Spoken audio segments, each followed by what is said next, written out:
once a day that I would pray for you. I'd go and misbehave. Halo semuanya, perkenalkan, nama saya Gibran Maulana Ibrahim. Saya merupakan salah satu mahasiswa dari Universitas Dian Nusantara, jurusan Ilmu Komunikasi. Video yang saya buat kali ini merupakan pemenuhan tugas besar untuk mata kuliah teori komunikasi yang diberikan oleh Miss Indah. Nah, dalam video ini saya akan membahas segala macam hal yang telah saya pelajari selama semester ini di mata kuliah teori komunikasi. Nah, yang setelah saya pelajari itu diantaranya adalah pertama, apa itu komunikasi, apa itu ilmu komunikasi, lalu bagaimana posisi dan juga ruang lingkup ilmu komunikasi itu sendiri. Lalu setelah itu juga saya mempelajari tentang pendekatan-pendekatan suatu keilmuan, lalu juga jenis-jenis dari teori komunikasi itu sendiri. Oke, kita bahas dari yang pertama terlebih dahulu.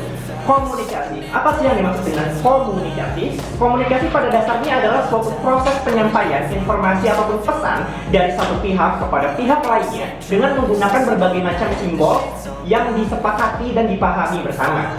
Nah, simbol-simbol ini itu apa saja? Simbol-simbol ini bisa berupa kata-kata, bahasa, huruf, dan lain sebagainya yang bisa disepakati bersama, karena komunikasi tidak akan bisa berjalan tanpa adanya satu simbol yang disepakati ataupun dipahami bersama. Itulah pengertian singkat dari komunikasi.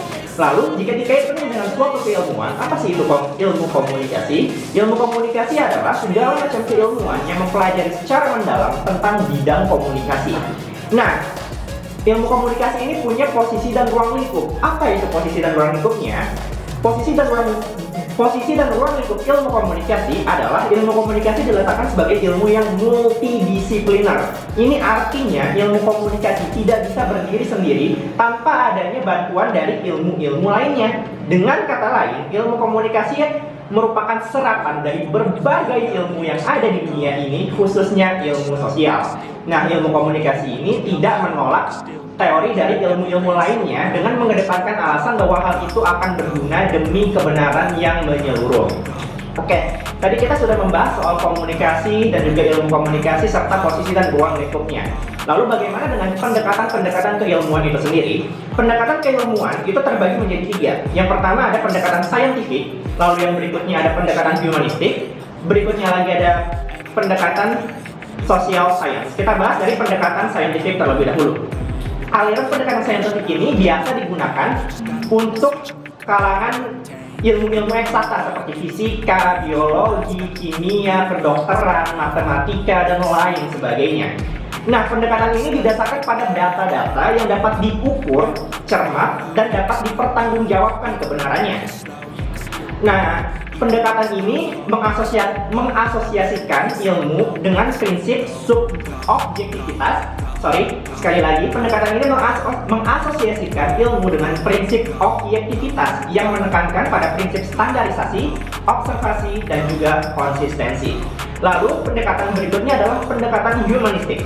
Aliran pendekatan humanistik ini biasa digunakan untuk mengkaji persoalan-persoalan yang menyangkut sistem nilai-nilai, kesenian, kebudayaan, sejarah, dan juga pengalaman pribadi.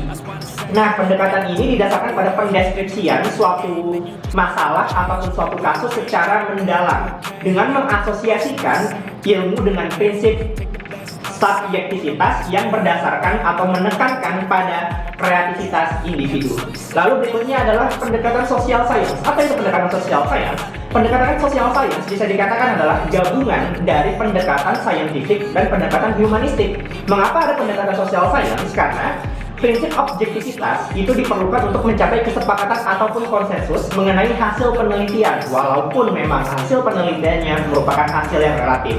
Sementara itu, di sisi lain, pendekatan ini juga didasarkan pada prinsip subjektivitas yang diperlukan karena untuk mengutamakan faktor penjelasan dan juga interpretasi. Oke, berikutnya kita akan membahas teori. Apa sih itu teori? Teori pada dasarnya adalah gagasan, ide, ataupun dasar ilmu yang menjelaskan bagaimana suatu peristiwa ataupun sesuatu dapat terjadi. Mengapa yang namanya teori itu penting untuk kita pelajari? Karena seperti ini, manusia itu pada dasarnya adalah makhluk yang berteori. Kita ini adalah satu-satunya makhluk yang dianugerahi oleh Tuhan dengan pikiran dan juga kecerdasan. Sehingga dengan pikiran dan kecerdasan ini kita berusaha untuk memahami segala macam hal yang terjadi di lingkungan kita. Nah, untuk itulah teori ini dibutuhkan karena teori ini sendiri juga memiliki 3 fungsi, diantaranya yaitu untuk menjelaskan, mengontrol, dan juga untuk memprediksi. Berikutnya kita akan membahas jenis-jenis teori komunikasi. Kalau kita membahas soal jenis-jenis teori komunikasi itu ada banyak banget dan gak akan cukup untuk satu video.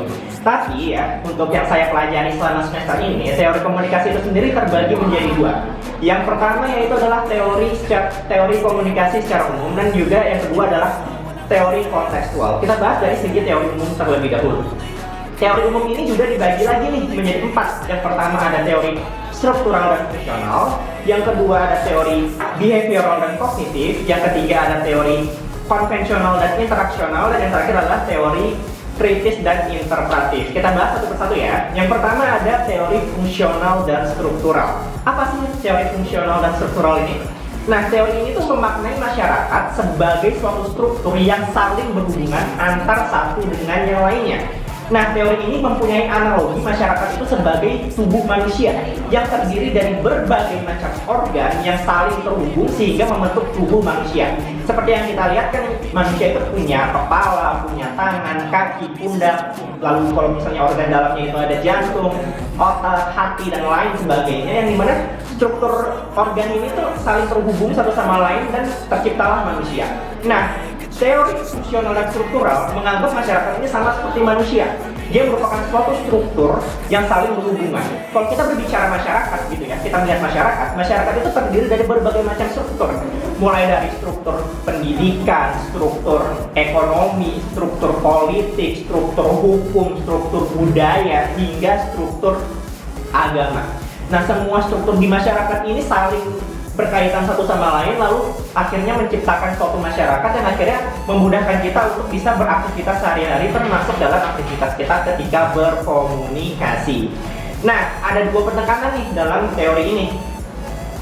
Dari segi struktur, teori ini menekankan pada hal-hal yang menyangkut pengorganisasian dan juga sistem sosial. Nah, kalau dari sisi fungsionalnya, ini dia menekankan pada hal-hal yang menyangkut cara-cara pengorganisasian dan juga cara mempertahankan suatu sistem.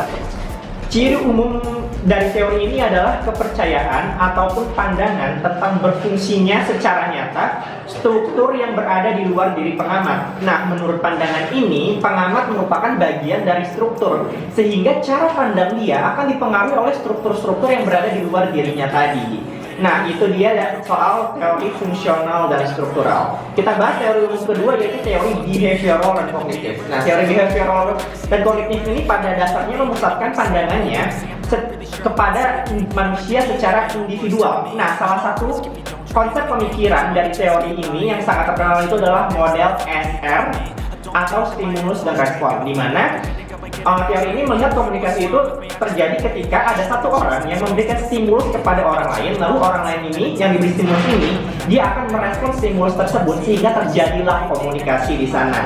Nah, teori ini juga mengutamakan analisis variabel kognitif dan juga informasi, yang nantinya variabel inilah yang akan menghasilkan suatu tingkah laku tertentu bagi si individu ataupun manusia tersebut. Nah, dalam pandangan ini, komunikasi dianggap sebagai manifestasi dari tingkah laku dan juga proses berpikir manusia sebagai itu. Tadi adalah soal teori behavioral dan kognitif. Lalu bagaimana dengan teori berikutnya, yaitu teori konvensional dan interaksional. Nah, teori ini menganggap bahwa kehidupan sosial ini merupakan suatu proses interaksi yang membangun, memelihara, serta merubah kebiasaan-kebiasaan tertentu, termasuk dalam hal ini adalah bahasa dan juga simbol. Dalam pandangan ini, komunikasi dianggap sebagai alat perekat masyarakat. Nah, berbeda dengan teori strukturalis tadi yang menganggap bahwa struktur sosial itu adalah suatu penentu, maka dalam teori konvensional dan interaksional ini, struktur sosial itu tidak dianggap sebagai penentu, melainkan dianggap sebagai produk dari interaksi itu sendiri. Nah, fokus pengamatan teori ini tidak terhadap struktur, tetapi tentang bagaimana bahasa dipergunakan untuk membentuk struktur sosial, serta bagaimana bahasa dan simbol-simbol lainnya ini direproduksi, digunakan, dan dipelihara, serta juga diubah dalam penggunaannya. Dalam pandangan ini, makna juga merupakan produk dari interaksi. Nah, makna ini sendiri, kenapa dia dianggap sebagai produk dari interaksi? Karena dalam teori ini memandang bahwa makna ini tercipta dari kebiasaan-kebiasaan ketika kita berinteraksi, sehingga makna di sini sifatnya itu dia bersifat relatif dan juga kontemporer yang dapat berubah dari waktu ke waktu ataupun dari konteks ke konteks. Oke, lalu berikutnya teori umum yang terakhir yaitu adalah teori kritis dan interpretif. Dalam teori ini, pengalaman dipandang sebagai meaning center atau dasar pemahaman makna. Dengan memahami makna dari suatu pengalaman, seseorang akan menjadi sadar akan kehidupan dirinya sendiri.